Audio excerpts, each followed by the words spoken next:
want our customers to know that if they're with Amtech and they need help, they're going to get help from us. If you were my customer, my job is to help you win. So if I can help you sell more, be more profitable, you're winning, you're going to stick with me. So collaboration is a very key mandate for you.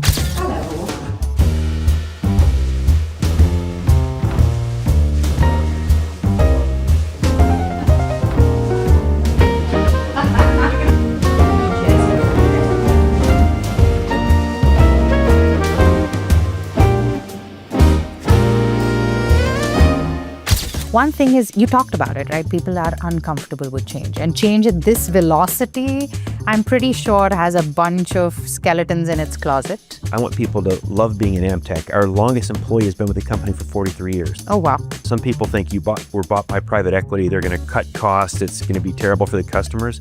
Vista's very different. Vista acquired us and said, we're going to invest because we think we can help you grow through investment. This year, we'll spend almost 30% of our revenue on R&D. That's not profits, that's revenue. And that is probably double what most companies spend. The other thing that I want to obviously ask about is AI. So we're investing a lot in AI right now. Every single person at Amtech has an MBO this year related to AI. What about you? What's your personal AI MBO, Chuck? My MBO is quite tough because it encompasses everyone. Everyone's AI MBO is your Exactly. What is the one mantra or the quote that you live by? I wouldn't call it a quote. I tell people that I'm the person that likes to get up in the morning and grab his spear and go up the mountain and slay the beast. Always charge forward and win.